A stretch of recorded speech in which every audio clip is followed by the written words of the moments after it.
Hi, it's John Leonard. I'm a corporate lawyer in Denver, Colorado with Fairfield and Woods. This is one of a series of videos Fairfield and Woods is doing regarding corporate law and different issues that come up for companies. We're joined here today with my partner, Ryan Tharp. Ryan's going to talk about an instrument we use to raise money. He specializes, or one of his specialties is financing companies, especially growth companies. We're going to talk about convertible notes today. Ryan, thanks for joining us. Thank you, John. Glad to be here. Yeah. Well, what is a convertible note and how do they work? Yeah, convertible notes are debt. So they're just like lending money to anybody else. And essentially a company would go out and borrow money from someone. We think of that as the investment. And instead of paying them back, the whole intent and purpose of a convertible note is that the principal and interest converts into equity in the company. So that might be common stock or a membership interest or preferred stock, depending on all the terms in the note. Well, when are they used? I don't see General Motors coming out with convertible notes. Yeah, they're often used for early stage companies, and they're pretty commonly used either early in a company's life cycle or when the company needs what's called bridge financing, which is basically when a company says, hey, I think I'm going to need to raise a couple $1 million in 3, 6, 9 months, but I need a couple $100,000 to get me over the hump to that point. And a convertible note's really good in that situation. Yeah, and you don't need to set a valuation, right? This is one of the prime reasons people do a convertible note. It's not what people call a priced round where you negotiate the value of the company. It's a way to get to that priced round. It's like an intermediate step. Yeah, that's right. It is an intermediate step. That doesn't mean that the valuation question goes out the window, because often. Well, hold it. Let's go to the next slide and talk about some typical terms. And I know you're going to talk about the valuation cap. So why don't you talk about what's a valuation cap and discount and those types of things? Yeah, well, let's back up 1 second and just talk about how these things convert. So they convert in 3 different ways.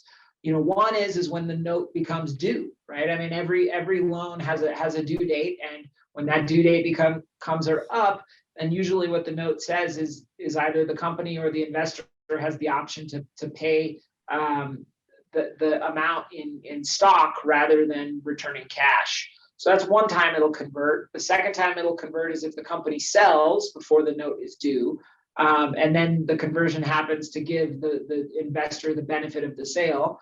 And then the third time is if the company actually does, the big financing that we were talking about in a bridge financing, the company actually does that financing, then the note investors get, the same stock that was sold in that financing, which is often preferred stock for these types of companies. So when we're talking about, you asked about the conversion cap, that really gets to how many shares does your debt convert into? What is the price per share?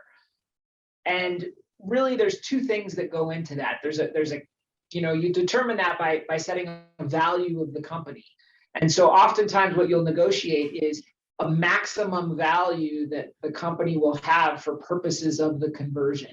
So if the company's valued at $10 million in the financing that down the road, you might have negotiated a cap of $7 million for purposes of determining what the notes convert into at the price per share for that round. And then the other part of that is often there's what's called a discount. And the discount basically is, if you're selling shares at $1 per share in the financing, well, when you convert this debt into those same shares, they convert it a discount off that $1 per share price. And a common discount is 20%, although it can vary. It's negotiated. So you'd basically be converting that debt and interest at 80 cents rather than $1 in that example. Right. And so what I hear you saying is that the investor and the company, they really negotiate when is their automatic conversion. A company raises $3, $4, $5 million perhaps. And then there's the rate of conversion, and the investor gets to choose between the lower of this 20% discount or whatever, or the valuation cap divided by all the issued or to be issued securities. So you come up with a price and the investor gets to choose that. Right. So that's exactly right. So the issue of valuation doesn't go out the window, but it essentially gets kicked down the road a little bit with some protections for the investor to kind of compensate them for the risk they're taking by investing early. Yeah, well, lots of moving parts with convertible notes.